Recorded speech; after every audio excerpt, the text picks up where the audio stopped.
Awesome. That wasn't car. Right. Ooh, look at the speed on that. Stay with me. Stay with me, brother. You're good. You're good. I got you, man. I got you, man. I got you. I got you. You good? Talk to me, man. Talk to me. You good? Okay. Talk to me, man. You good? Talk to me. Okay. You okay? Yeah. Awesome. Awesome. You're good, man. Last one. Last one. Hey, you're good, brother. Let me write the time. Let me write the time.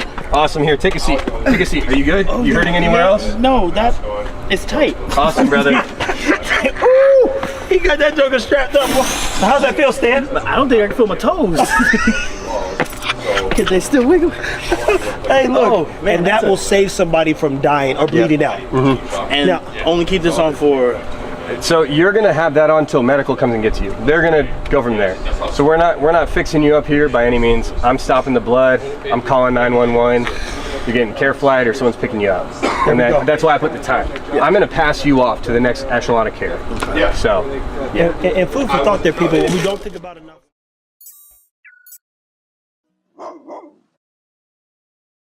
If you're here with Football TV, listen, we've got our guy Stan Iron Sharp K. Now, Stan spends a lot of time with the police.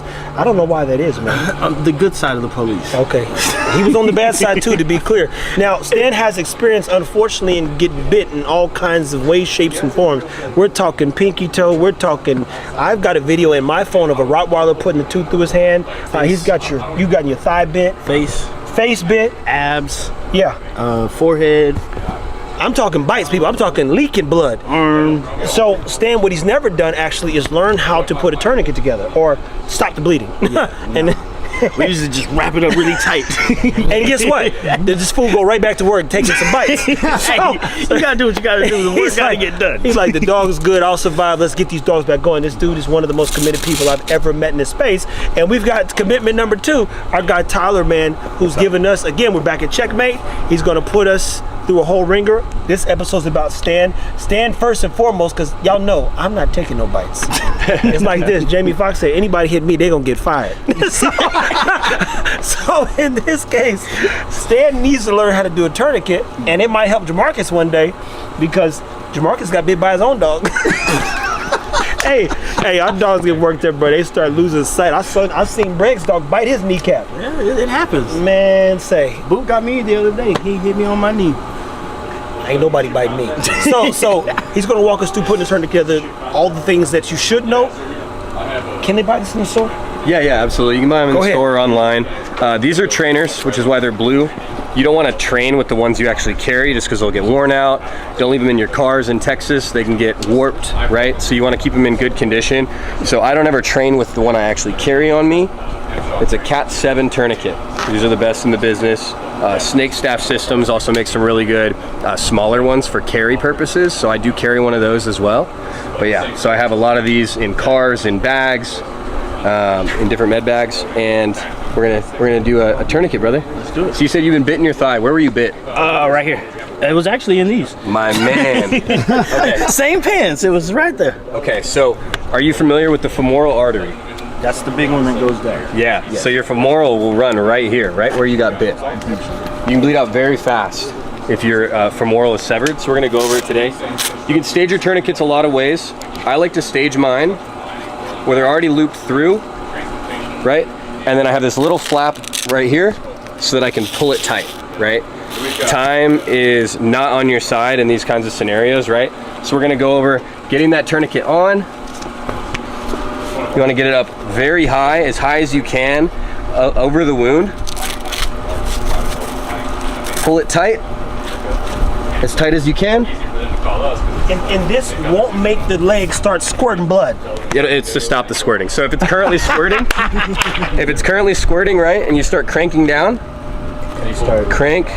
you ever kink a hose, like a garden hose? Yeah. That's what you're doing. You're kinking the garden hose. And you gotta kink a vein. Yep. So you're gonna twist it till you can't twist it no more. Put it in here.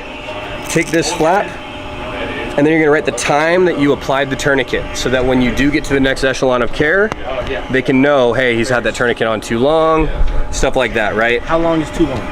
you don't want to have it on for more than, you know, maybe like an hour. You have like a golden hour. You want to get seen by medical attention as fast as possible, right?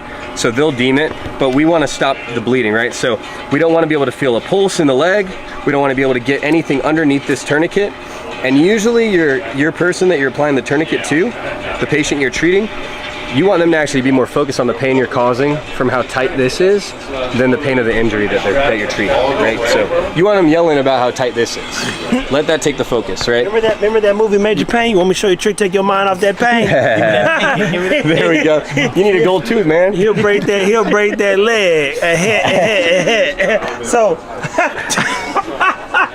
one of the things that we don't do enough of is talk about the importance of safety.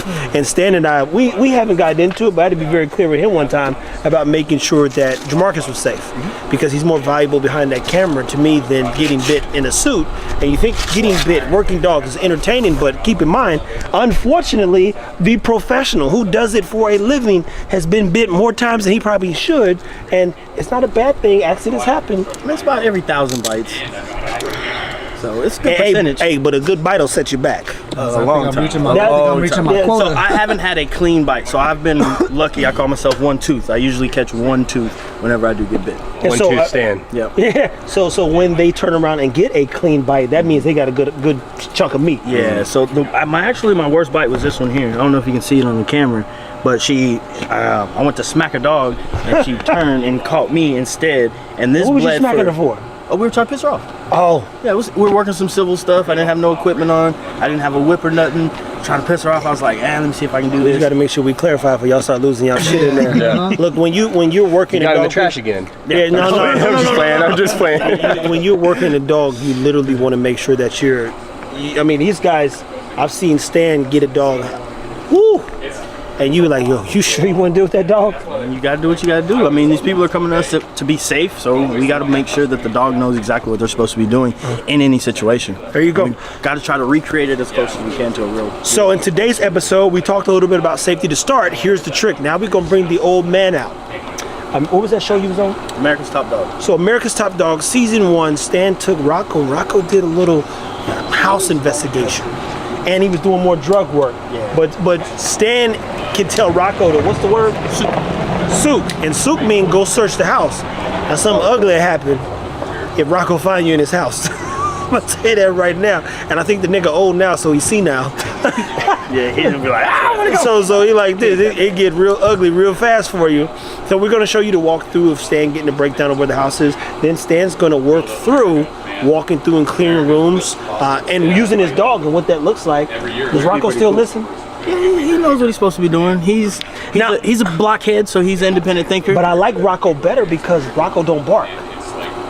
If you put him in a down position. He's gotten to the point now. He's a little noisy. He's more vocal now. See, now back in the day, you'd say, "Hey, Rocco, down," and you wouldn't hear no noise. He could leave him down like 100 yards. I kid you not. We walked up a whole hill one time, and he'd whistle. And that, I mean, dude, when I met, I've always enjoyed Rocco, man. So even seeing what he's going to do today, and then Tyler walking him through where a dog would want to be in this position, because if you got a yappy dog, the dog's kind of giving you away. Now the upside is they come get the dog and put a hole in their head. But at any hoot, stay tuned, people. Stan's episode today, Iron Sharp K9, Checkmate Tactical. We're gonna walk through. Stan's got his weaponry, so he's gonna pull out one of his pinky. He got a pink little leopard gun. I mean, it's like a pink 22 AR. I've never seen this shit. And as always, take care of your dog. Gun to shoot. Question real quick about the tourniquet. Yeah. Is that why people use belts and stuff like that as an alternative? Yeah. If they didn't have a tourniquet available? Now it Yeah. all makes sense, man. Yeah, and having to use a belt, not a good situation, right? Because you cinch it and you lock it, right? If you have a belt and it's going in and out of the tightness, it's gonna allow blood to keep flowing, right? So, but yeah, if you don't have anything, a belt, or like you said, you wrap something tight, rip up a shirt, get it tight, do what you can. What you can do is actually you can do a makeshift. You can get a shirt, tie it up, put a stick through it, and then crank the stick down, right? So there's options, but Or you could just buy a $30 tourniquet. You know, $30, it'll save your life. You know, and that's important. Look, again, we don't think about safety enough. Not in walking through our house, not in clearing each room, not in how we could stay alive, not how we could protect our others. And then if something does happen and someone gets shot and the bleeding starts, how do you stop the bleeding? And as we repeat, we're going to put some overlays here. I'm gonna have Stan even text me all of the videos that he's got of him being chewed up. There's some scary moments in this guy's life where I've seen some effed up stuff. I go, dude, this is a dog you know? And even Jamarcus, you know, that time he got bit by his own dog Nala, he was like, I can't believe she did this. But she was just acting like a jackass. So, yeah, she bit the shit out of got him. another artery right there, man. Yeah, that's my point. And he knows where all the arteries are. And the worst part about artery is that it keeps leaking. There's a lot of blood flowing through that area, man. So it's just like, it's pouring. Yeah. And you got to stop it quick. Yep. Guys, so stay tuned. Tyler's going to walk Stan through the walkthrough in itself. We're going to bring the old man out. Take care of your dogs. So say I get bit here or here, right? You don't want to put this on the wound. What'll actually happen is your arteries are like rubber bands. So if that gets severed, it can actually snap up. So if you get hit here, it can actually go up into your groin. So you can run this tourniquet. If it doesn't stop the bleeding, then you're gonna have to go to packing, right? But if I get bit here, I'm always gonna try for the tourniquet if I can, but I'm gonna go up as high as possible again because I'm kinking the hose. But it will snap up and it'll go up a couple inches. It can suck up pretty high. So that's why you're always gonna go above the wound as high as you can. Above the wound as high as you can. And when you say packing, that's through gauze, right? Like say you take a bad bite up here or, you know, somewhere else where you can't stop the bleed any other way, you're gonna wanna pack, which we have some packing gauze as well. You're gonna pack it as deep as you can. You're gonna put your finger in the wound with the gauze, and you're actually gonna feel water flow. It's blood, but yeah, you're gonna Water flow. yeah. So you're gonna feel Let off all out. Yeah. So you'll be in there. You'll feel where it's coming from, and so you'll focus on packing until you're not feeling that. And maybe wrap after you're done with the pack. So should they carry gloves with them as well? Oh yeah, absolutely. Yeah. There we go. That's Just what I those blue gloves. Yeah. I'll be like this. Let's get to it, buddy. Yeah. You might have to move a little faster than that. And then your arm, right? So like, if you get bit in the leg, you know, you can get this on. If you get bit in the arm, you got one arm, right, to apply. So that's why it's important with the staging process to be intentional with it. If you don't have this staged right, you bought it as is, it's still in the plastic wrap and everything, and then you're bleeding from your artery right here, and you're trying to weave it through here, that's not happening. So this way, you can still fold it up, you can keep it staged in a pouch just like this, like you see here, right? If something happens, I'm just ripping this out, and it's just like this, I'm opening it up, I'm gonna put it on my body, take this little tab, right, and I can work it. So I'm working it. Make sure you have room for this, right? You don't want to get this jammed up in an armpit or something. So make sure that's where you have room to crank it. Cinch. Wrap.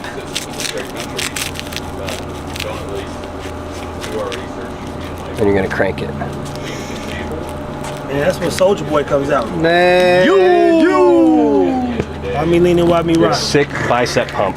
right? Start doing some curls. No, man. And then always this so that your windlass doesn't come out. If your windlass comes out, blood's coming out. Right? Make sure your time pocket goes over. And you're not messing with it. Even if it keeps bleeding, say you put one here, it fails, put another one on over it. Don't undo the other one. It's still probably doing something, just not as much as you need it to. So if you put one here and you've still got some blood coming out, apply a second tourniquet above. Woo, people, man, I tell you, look, we learned a lot ever since we came out here. Stan looks confused because that means he's learning a lot.